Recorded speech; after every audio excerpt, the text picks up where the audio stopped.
बिस्मिल्लाहिर्रहमानिर्रहीम। अस्सलाम वालेकुम friends. Birds by YouTube channel की एक नई वीडियो लेके हाजिर हुआ हूँ। उम्मीद करता हूँ आप सब खैरियत से होंगे। तो दोस्तों, आज की हमारी ये वीडियो काले तितर के बारे में होगी। आज की इस वीडियो के अंदर मैं आपको काले तितर का जो गला ख़राब हो जाता है वो क्यों होता है, उसकी क्या वजह होती है और उसका इलाज क्या है, आज की इस वीडियो के अंदर मैं आपको मुकम्मल इन्फॉर्मेशन फराहम करूँगा। तो दोस्तों, वीडियो बहुत ज़्यादा इंपॉर्टेंट है। आपसे एक रिक्वेस्ट है कि वे वीडियो को लास्ट तक ज़रूर देखें, और जो दोस्त हमारे चैनल के ऊपर नए हैं उनसे भी एक रिक्वेस्ट है कि वो हमारे चैनल को सब्सक्राइब कर लें और साथ बने हुए बेल आइकन को लाजमी प्रेस किया करें, ताकि मैं जो भी वीडियो अपलोड करूँ उसका नोटिफिकेशन आप तक जल्दी और बआसानी पहुँच सके। तो चलिए दोस्तों, शुरू करते हैं आज की इस वीडियो को। तो दोस्तों, सबसे पहले मैं आपको ये बताता चलूँ कि तीतर की आवाज़ जो है वो ख़राब क्यों होती है। बहुत से मैंने तीतर देखे हैं दोस्तों, जब वो ज़्यादा बोलते हैं, ज़्यादा बोलने की वजह से भी तीतर की आवाज़ जो है वो सीटी नुमा हो जाती है। जब वो बोलता है तो आपको सीटी की तरह उसकी आवाज़ महसूस होती है, बारीक आवाज़ हो जाती है।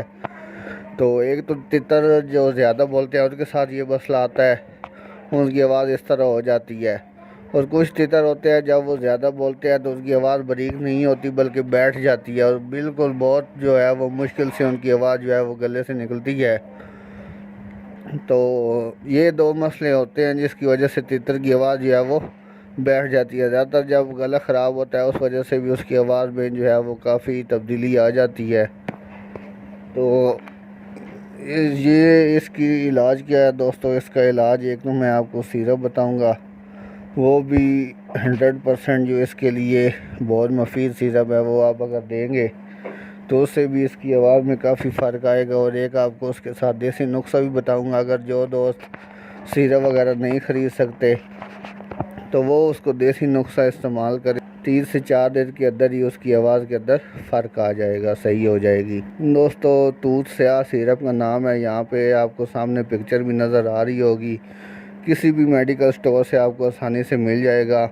ये तूत स्याह सिरप आपने ले लेना है दोस्तों। इसको इस्तेमाल कैसे करना है, इसके दोस्तों आपने 3 से 4 कतरे जो है वो पीने वाले जो पानी होता है तीतर के पिंजरे में आपने रखा हुआ होगा, डेली उसमें 3-4 कतरे तकरीबन आपने उसमें डाल देने हैं और वो आपने अपने तीतर को पिलाना है। तो 3 से 4 दिन जब आप इसको इस्तेमाल करेंगे तो इंशाल्लाह आपके तीतर की आवाज़ जो है वो बिल्कुल क्लियर साफ़ आवाज़ हो जाएगी। दोस्तों, एक तो ये नुस्खा हो गया सिरप वाला। दूसरा एक दोस्तों देसी नुस्खा है, वो भी मैं आपको बता देता हूँ। तो उसके लिए आपको 3-4 चीज़ें चाहिए होंगी। वो कौन कौन सी चीज़ें हैं वो भी मैं आपको बता देता हूँ दोस्तों। आप एक तो आपने लेनी है सब्ज़ इलायची, जो छोटी इलायची होती है सब्ज़, वो आपने एक ले लेनी है। चुटकी भर आपने सौंफ ले लेने हैं। मुलट्ठी आपने ले लेनी है नाखून बराबर। उसके अलावा जामुन की जो गुठलियाँ होती हैं वो आपने ले लेनी है। पंसार की स्टोर से आपको ये चीज़ें आसानी से मिल जाएंगी। दोबारा दोस्तों आपको बता दूं, छोटी इलायची सब्ज़ आपने एक ले लेनी है। चुटकी भर सौंफ ले लेने हैं। मुलट्ठी आपने ले लेनी है नाखून बराबर।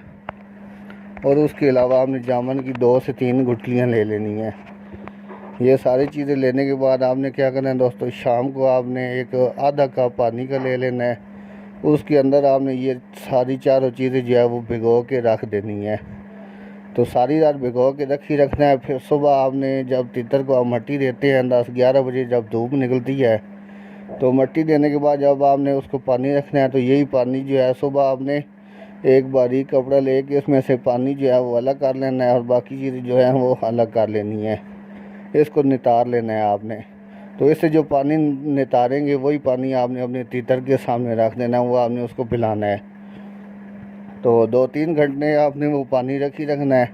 उसके बाद आपने वो पानी गिरा देना है और दोबारा जो है वो अगले दिन के लिए नया यही चारों चीज़ें लेके दोबारा आपने वो नुस्खा इस्तेमाल करना है। एक दफ़ा पानी बना के रोज़ाना नहीं देना, रोज़ाना आपने ताज़ा पानी बना के उसको देना है। तो दोस्तों, ये नुस्खा एक देसी नुस्खा, आजमाया हुआ नुस्खा है। इसको भी आप इस्तेमाल करें तो इंशाल्लाह आपके तीतर की आवाज़ 3 से 4 दिन के अंदर ही ठीक हो जाएगी। तो दोस्तों, ये थी हमारी आज की वीडियो। उम्मीद करता हूँ आपको वीडियो पसंद आई होगी। अगर वीडियो पसंद आई है तो वीडियो को लाइक कर दें, और अगर अभी तक आपने मेरे चैनल सब्सक्राइब नहीं किया तो चैनल को भी ज़रूर सब्सक्राइब करें, क्योंकि मैं परिंदों के बारे में, तितरों के बारे में इसी तरह की वीडियो आपके साथ शेयर करता रहता हूँ। तो इंशाल्लाह मिलते हैं अपनी एक नई वीडियो में। तब तक के लिए अपना ख्याल रखें। अल्लाह हाफ़िज़।